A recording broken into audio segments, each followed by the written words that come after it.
कथा के छोटे छोटे पांव स्टूल के ऊपर अपना बैलेंस बनाते हुए अपनी माँ की तस्वीर को उतारने में लगे हुए थे। लेकिन तभी वो हुआ जो रेणुका चाहती थी। स्टूल का एक पांव खिसका और कथा लड़खड़ाई। रेणुका की आंखों में चमक बढ़ी। उसे ऐसा लगा जैसे कथा नीचे गिर चुकी हो, लेकिन कथा अपने आप को संभालते हुए फिर से तस्वीर उतारने लगी। उसके हाथ फोटो तक पहुंच नहीं पा रहे थे और तभी फोटो को पकड़ने के लिए उसने स्टूल पर जंप लगाई। स्टूल का एक पांव टूटकर उससे अलग हो गया।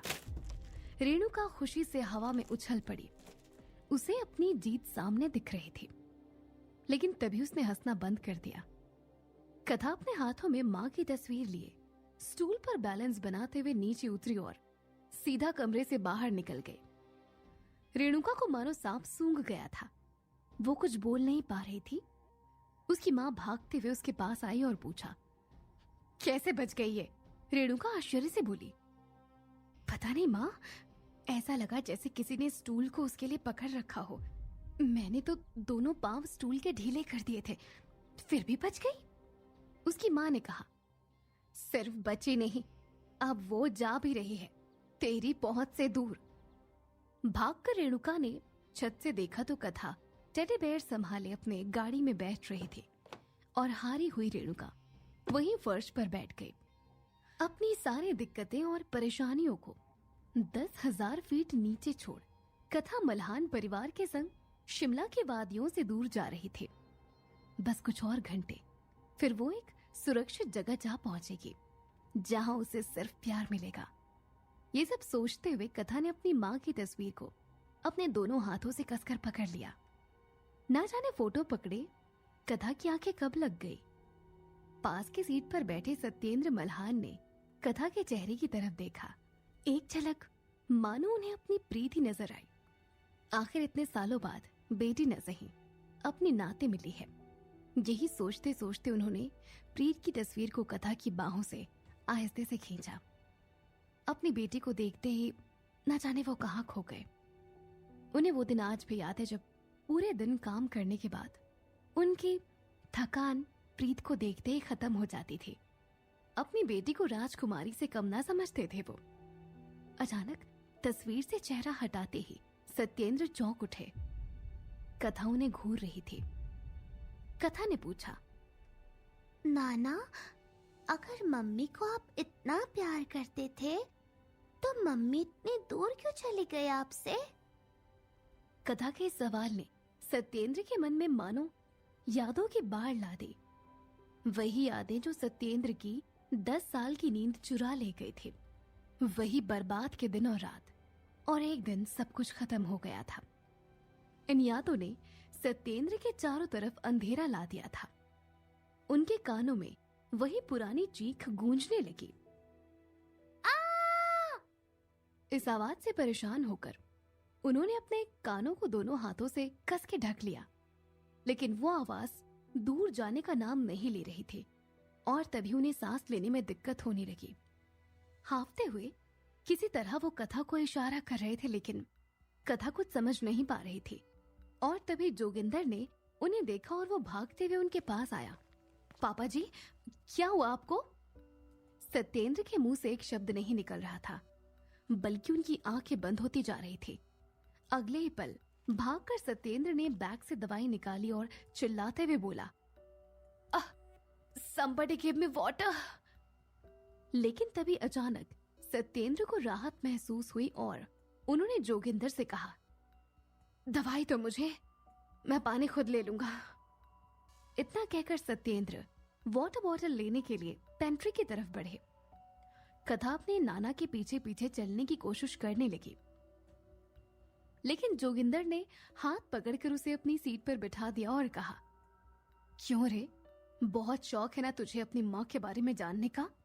और ये कहते ही जोगिंदर ने एक झटके में ही कथा का सीट बेल्ट खोलकर उसके गले में कसने लगा। कथा को यकीन नहीं हो रहा था कि जिस इंसान ने खुद को उसका मामा कहा था वो उसके गले में। वो कुछ बोल भी नहीं पा रही थी। कथा की तरफ अपनी भयानक आंखें निकालते हुए बोला, तेरी माँ प्रीत जिसकी वजह से हमारा जीना हराम हो गया था, सब कुछ खत्म हो गया था हमारा। बहुत मुश्किल से इन 10 सालों में मैंने सब ठीक किया है, और तूने क्या सोचा कि मैं फिर से तुझे ये सब बिगाड़ने दूंगा?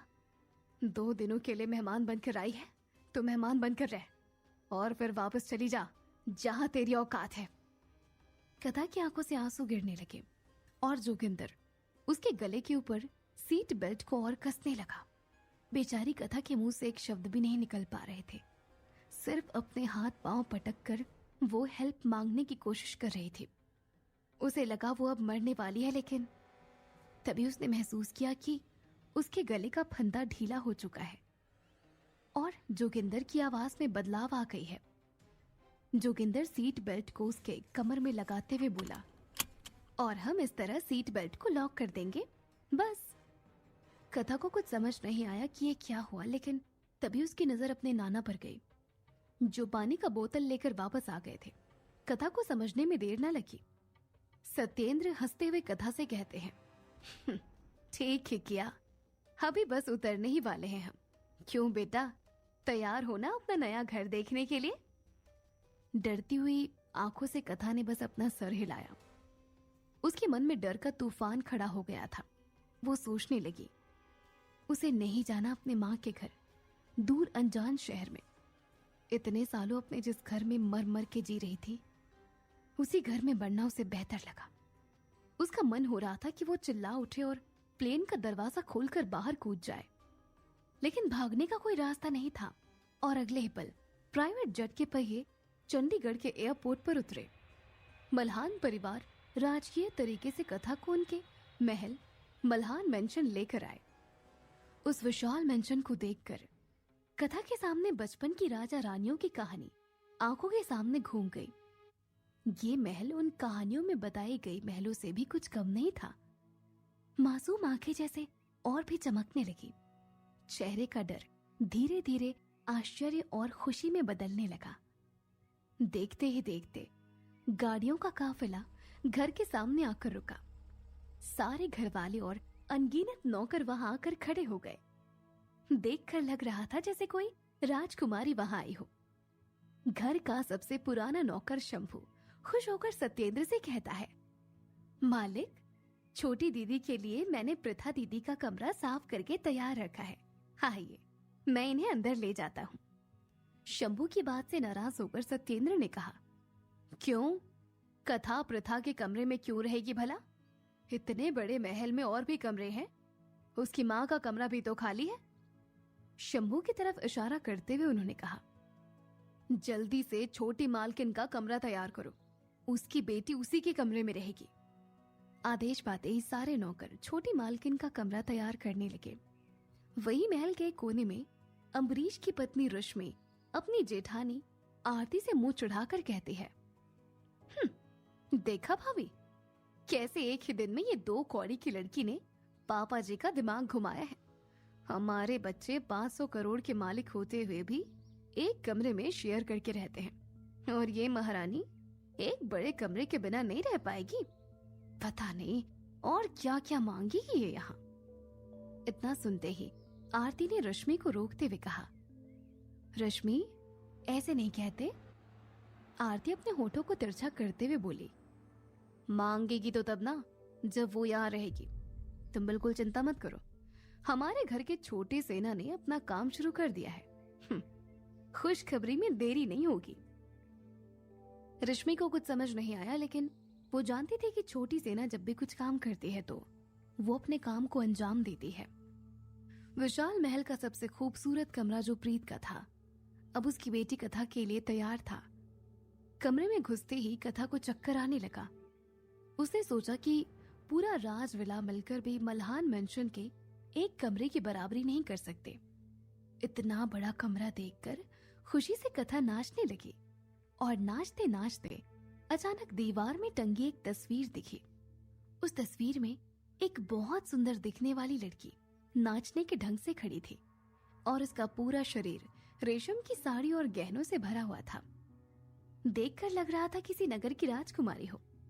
उस तस्वीर को कथा कई मिनट तक देखती ही रही। उसने महसूस किया कि रोशनी की एक किरण उस तस्वीर से झलक उठी और कथा बोल पड़ी, माँ, तस्वीर में खोई कथा को होश तब आया जब किसी ने उसके कंधे पर हाथ रखा।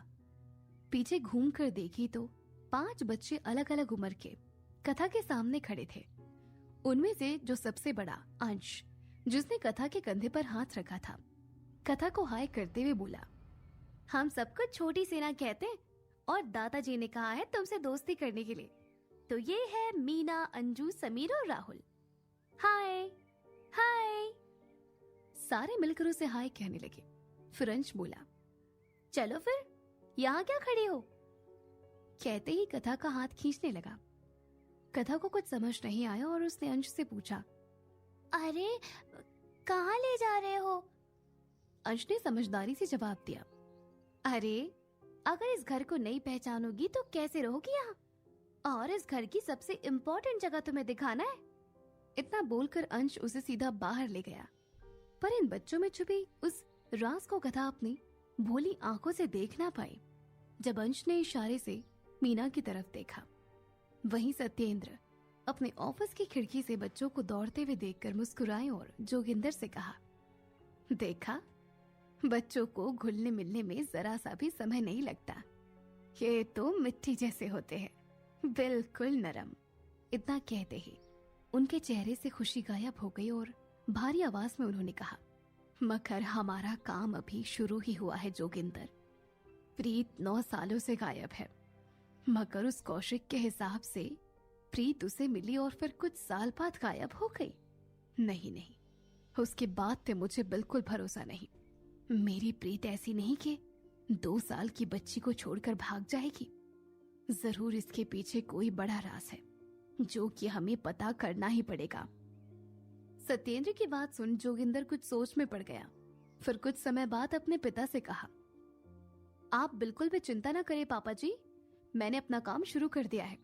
जिस नंबर से वो फोन कल आया था, मैंने उसे ट्रैक करने के लिए दे दिया है। कुछ ही समय में उस नंबर के मालिक की खबर हमारे हाथों में होगी। उसे जाते हुए देखकर सत्येंद्र ने कहा, और सुनो, एक पार्टी अरेंज करो। मैं चाहता हूँ हमारी कथा सभी रिश्तेदारों से मिल ले। दूसरी तरफ अंश कथा का हाथ पकड़े उस जगह पर ले आया जो सबसे महत्वपूर्ण थी। उसने कथा से कहा, जानती हो, ये सर्वेंट क्वार्टर का छत है, हम सब यहीं आकर खेलते हैं। कथा ने कुछ नहीं कहा, चुपचाप छत को देखने लगी, जिसके बाउंड्री वॉल तक नहीं थे। और इससे पहले कि वो कुछ समझ पाती, अंश ने पीछे से उसके आंखों पर काला कपड़ा बांध दिया और बोला, हम सब तुम्हें पहचानते हैं, अब तुम हमें ढूंढकर पहचानो। सभी बच्चे चिल्लाने लगे, मुझे ढूंढो मुझे ढूंढो। कथा इधर उधर अपने हाथ मारने लगी और तभी अंश ने सभी बच्चों को चुप रहने का इशारा किया और मीना को फुसफुसाकर बोला, तुम इसे छत के कोने में ले जाओ, जाएगी और फिसल कर गिर जाएगी। मीना ने आवाज देकर कथा को अपनी तरफ बुलाना शुरू किया। कथा उसकी आवाज की तरफ बढ़ते हुए छत के कोने की तरफ पहुंच चुकी थी। 2 कदम और अगले पल वो 2 मंजिले से सीधा नीचे गिरते। इन बातों से अनजान कथा एक पग और आगे बढ़ चुकी थी और तभी अंश ने मीना को हट जाने का इशारा किया। अंश के चेहरे पर एक विजयी मुस्कान फैल गई। जैसे ही उसने देखा कि कथा का अगला पांव छत पर नहीं बल्कि हवा में होगा और वो नीचे गिर जाएगी, लेकिन तभी एक आवाज गूंजी, रुक जाओ कथा, आगे छत नहीं हवा है। ये किसकी आवाज थी जिसने कथा को गिरने से रोका है? या अंश ने कोई नया दांव खेला है? जानने के लिए सुनते रहिए कथा और किस्मत, सिर्फ पॉकेट एफएम पर।